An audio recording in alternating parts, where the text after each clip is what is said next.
based on Randy Romero. Okay, the first question is, what inspired you to become a jockey? We lived on a farm, and we had my grandpa was a foreman and a trapper, and we had 100 acres, and we had cattle and horses.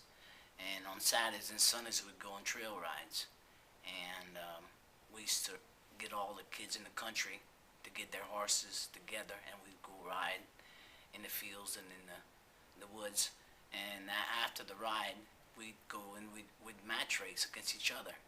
And I was about 9 years old, and I had a Shetland pony that she was fast. She had to run the big horses, and that's what made me want to become a jockey at the age of 9 years old.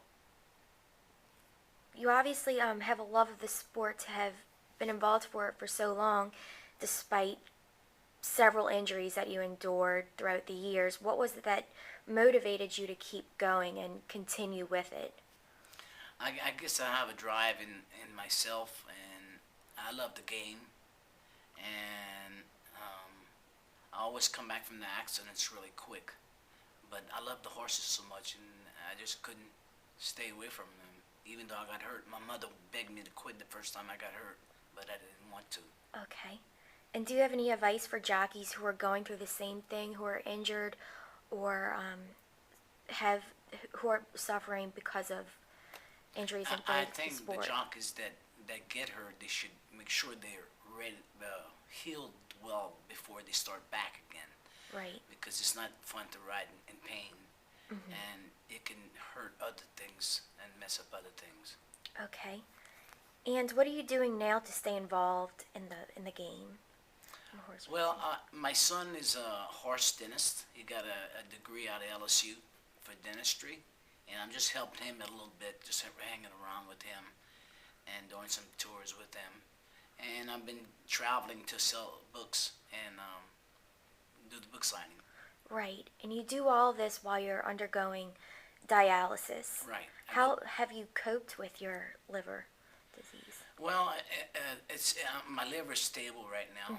I'm still on dialysis. I go 3 times a week for 4 hours. I was on there yesterday, but I'm handling it pretty well. I mean, I've been on it for 8 years now. And you're so optimistic and positive. How do you maintain that It's a sort of drive. attitude? I guess it's God. It's a drive I have in me, and I guess it's good Lord. I mean, it keeps me happy. And plenty of support from From family my and families. friends. Right. And you have a lot to look forward to still. Yes, I still So, do. great. That's correct. The Kentucky Derby is coming up. What sort of memories does that bring back and emotions? Oh, it's a great feeling. There's so much people there. At least 100,000 people, and everybody's howling and screaming, and Right. it's a blast. Can you And tell us a little bit about that race? the Kentucky Derby, when my old Kentucky home, when they play it, you get chills down your spine, especially in the post parade, Right. walking toward the gate. It's a great challenge and it's hard to get there and to get a horse there to ride it. And I was fortunate to ride it 9 times. I never was able to win it, but I was able to ride it. But it's That's a amazing. drive. It's unbelievable.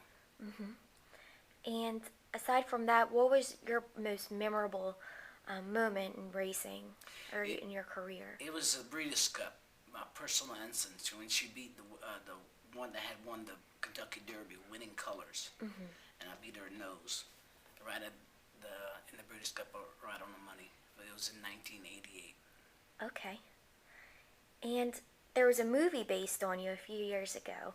How is that, seeing yourself or seeing someone play you in a movie? It's just, Yeah, it must be the movie overwhelming. was Casey Childs. It was based on my family's life story about a horse that we went to, a quarter horse that they bought in a sale.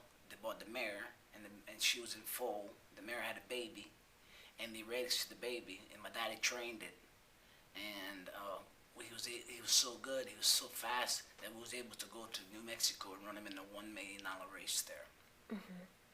Okay. And Walter Matthau played my dad in that movie. Okay, great. And you knew that they were going to film the movie and everything.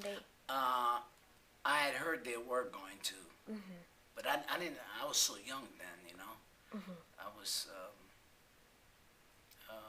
they never filmed it around me. They did all that away from me. I mean, I didn't get a chance to play a part in it, and not the because I was the jockey, you know, Randy. Okay, great.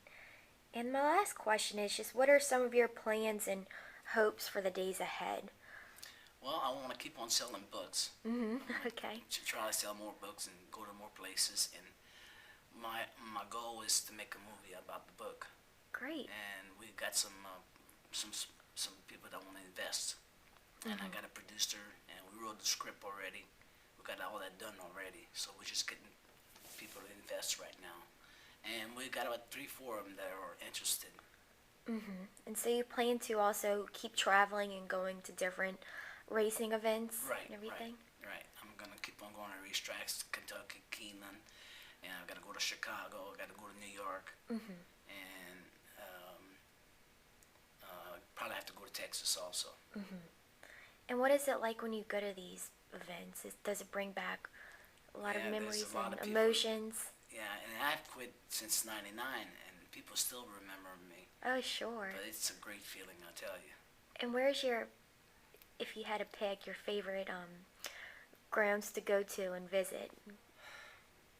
I don't know. It's hard I've got, to say. I mean, it's hard to say because I've got 2, 3 of them. Like Arlington Park's one, Santa Anita's another one, Keeneland Racetrack's another one, and I like the fairgrounds also. Great. Well, I think that's about it. It's a wonderful, inspiring story, and Thank you. I'm grateful to have spoken to you. So thank you. You're welcome.